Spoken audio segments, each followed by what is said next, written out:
Hello, everyone, and thank you for coming through. My name is Torrance, and as I said at the end of the last video, I wasn't going to do a reading. I was going to kind of keep it light. I was going to basically talk about some of the things that my mom likes, which is music and stories and laughing. But before I get into that, I just want to mention that I'm not an authority on the spiritual realm. Just because I read spiritual words does not make me an authority. There are spiritual words, there are spiritual books, spiritual chapters that I don't understand, that go over my head. I can't comprehend what the writer's saying. The Gospel of Philip, that's a difficult book for me. Parts of the book of Enoch is difficult to understand. Parts of the Kebra Nagas is difficult to understand. So what I say, what I read, it can be refuted, it can be rejected. I can be rejected. So I'm not an authority on the spiritual realm. I'm reading these words, these spiritual words. I'm doing it because our ancestors wasn't allowed to. Our ancestors wasn't allowed to read and write. So I'm doing this just as something different to put into the atmosphere to let people know that these spiritual words, they're helpful. What we see when we read the spiritual words, we see humans in our best light. We don't see humans behaving badly inside of the spiritual realm. We see humans in their best scenario. They're asking questions, they're being inquisitive, and they're describing what they see. And the way they describe it, it's really good. I give humans an A plus in the way they behave in the spiritual realm. We know for a fact here in the physical realm, humans are not behaving very well. They're not showing great character, especially our political leaders. They love war, and loving war is not showing good character. So, in the spiritual realm, we see humans behaving with good character. And it's good to see. It's good to see the best of humans. And it's part of giving us hope. It's part of showing the best of us. And that's what these spiritual words and reading about humans ascending into the spiritual realm, that's what it gives us. It gives us the best of humanity. Now, in terms of what my mom said, I like music, I like stories, I like laughing, and I'm going to add work. Work is important. All of those music, stories, and laughing, they're the basic foundation of our experience. That's kind of what our experiences revolve around. And I'm going to add in work because work is important. Work is where we put our best foot forward. Work is where we show our competency. It's where we share our knowledge with others. It's where we help other people feel at ease about what we're doing, selling, giving. So work is super important. And my dad, he said that. He said we work to get the HELL away from home, and we go home to get the HELL away from work. So basically, what he's saying is we have to miss certain things to appreciate and enjoy certain things even more. So yeah, we do have to get away from work, and sometimes we got to get away from home. And so I kind of put work as an important necessity within our human experience. In terms of music, music isn't new to life. Music existed before humans were created. The spirits, the angels, they were always known to have divine voices.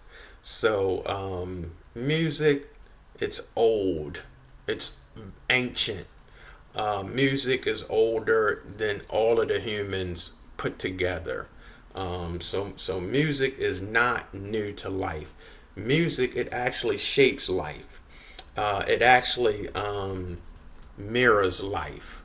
Um, so music is super important, and spiritual words and spiritual music is totally different than the music that we hear broadcasted on the radio today. The sex, money, and murder music, it's not showing humans at their best. It's actually showing humans at their worst. So it's bringing out the great ability to hate.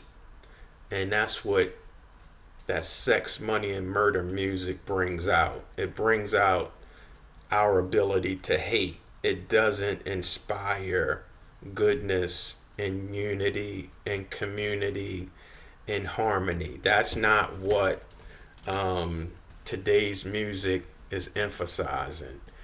It's emphasizing sex, money, and murder. That's simple. And there is an awakening going on. People are waking up to the influence of that music, and soon the music will fade away, and as we awaken and strive for better, that music will be a turn off. So yes, music is super powerful, and I think we know it. Music sets the mood, it sets the tone. There's a saying, art decorates space, but music decorates time. I went on a long drive from Texas to Maryland. I drove 25 straight hours, had my music, stopped for gas and snacks, and had some good conversations, and it was pretty much easy peasy. But again, the music helped me. Stories, that's everything. Every human is a story. An aborted baby is a story. A miscarried child is a story. Every aspect of life is a story. We're all entities and energies. Even the eternal is an entity and an energy. The spirits, they're entities and energies. So all entities have a story. And that's just basically what we are. And every story experience is important. My experience is not better than anybody else's. It's just an experience.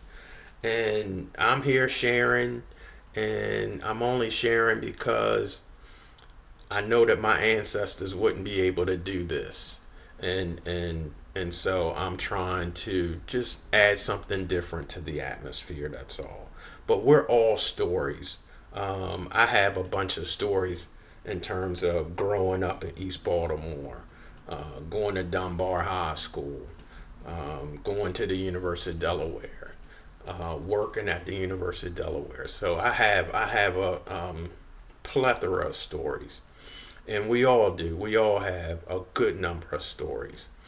And in terms of laughing is just everything in terms of releasing pain and anger and frustration. Laughing at someone is different than laughing with someone. And laughing at someone can be dangerous because when we laugh at someone's weaknesses, vulnerabilities, it's like laughing at a handicapped person. That's just something that is not healthy. So yeah, there's good and bad laughing. So in a nutshell, music, stories, laughing, and work, we need all of that. They're all important. and we're supposed to get it in a good, clean, healthy way. And then what it encourages good, clean fun, which leads to good, clean moments, and that's a lost art. Good, clean fun and good, clean moments are becoming a lost art, and we can easily revive it and bring it back.